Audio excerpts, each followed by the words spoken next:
اور یہاں اپنے ناظرین کو اہم خبر دیں گے، سندھ بلڈنگ کنٹرول اتھارٹی میں چلنے والا سسٹم بے نقاب ہو گیا ہے۔ Director general Sindh building control authority Muzammil Hussain Halepoto اپنے ہی ڈپٹی ڈائریکٹر مبشر شیخ سے درخواست کرنے لگے کہ میرے دوست نے درخواست کی ہے بلڈنگ کو چھوڑ دو، جس پر ڈپٹی ڈائریکٹر مبشر شیخ نے ڈی جی سے معاملات طے نہ ہونے کا گلہ کر دیا ہے اور دفتر سے باہر نکل کر بلڈر کو دفتر بلا کر معاملات طے کرنے کے حوالے سے میٹنگ کرنے کا کہہ دیا ہے۔ اہم خبر دے رہے ہیں اپنے ناظرین کو، سندھ بلڈنگ کنٹرول اتھارٹی میں چلنے والا سسٹم بے نقاب ہو گیا۔ Director general Sindh building control authority Muzammil Hussain Halepoto اپنے ہی ڈپٹی ڈائریکٹر مبشر شیخ سے درخواست کرنے لگے کہ میرے دوست نے درخواست کی ہے بلڈنگ کو چھوڑ دو، جس پر ڈپٹی ڈائریکٹر مبشر شیخ نے ڈی جی سے معاملات طے نہ ہونے کا گلہ کر دیا اور دفتر سے باہر جا کر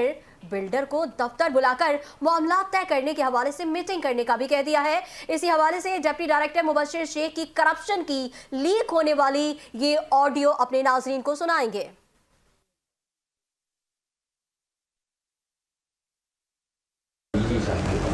اب میں تھوڑا سا اس بات میں پریشان ہوا کہ بھائی مسئلہ تھا کیا۔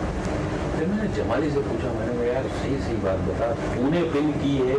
یا ڈی جی صاحب کی کہیں سے کوئی پرچی لگی؟ اب دیکھو یار جمالی کلیئر نہیں ہے، میں آپ کو بولوں نا، اب مجھے ایسے لگا اس نے شاید اس کو بولا ہے یا ریکویسٹ کی ہے، تو صاحب نے کہا کہ یار وہ ایسا ہے کہ میرے دوست ہیں، دوست کے تھرو آئے اور انہوں نے کہا کہ یار یہ سر، میں نے کہا سر بات یہ ہے یہاں معاملات چلتے ہیں، ہمارے معاملات الگ ہوتے ہیں، ان کے معاملات میں تو بریف کروں نا سر، میں نے ان کو بریف کیا، میں نے کہا سر وہاں کے معاملات دوسرے دیکھ رہے ہوتے ہیں، ہمارے معاملات ہم دیکھ رہے ہیں، اس معاملات میں کیا بات ہوئی، ہمارا اس سے کوئی غرض نہیں، ہمارے معاملات گرے ہیں، ہمیں اس سے غرض ہے کہ بھائی ہمارے معاملات ہمارے پاس چل رہے ہیں۔ انہوں نے کہا یار وہ اس طرح سے ہے کہ اس میں کسی نے کہا ہے، تو میں نے باہر نکل کے جمالی ہوا، میں نے کہا بھائی تم سے ہے یہ بندہ کانٹیکٹ ہے؟ اس نے کہا یار میرا تو تعلق ہے، واسطہ ہے، میں تو رہا ہوں، یہ ہے وہ، جیسے سیاسی بیان ہوتا ہے۔ میں نے کہا بھائی آپ ایک کام کرو، اب آپ تھوڑا سائڈ پہ ہو، اس کو ذرا بلا لو، مالک کو بلا لو، تو میں ذرا میٹنگ کروں ڈی جی صاحب کے پاس۔ اب میں تھوڑا سا اس بات میں پریشان ہوا کہ بھائی مسئلہ تھا کیا۔ پھر میں نے جمالی سے پوچھا، میں نے کہا یار صحیح بات بتا، تو نے پن کی ہے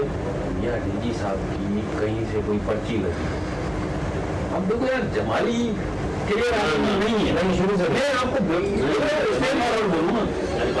اب مجھے ایسے لگا اس نے شاید اس کو بولا ہے یا ریکویسٹ کی ہے، تو صاحب نے کہا کہ یار وہ ایسا ہے کہ میرے دوست ہیں، دوست کے تھرو آئے اور انہوں نے کہا کہ یار یہ سر، میں نے کہا سر بات یہ ہے یہاں معاملات چلتے ہیں، ہمارے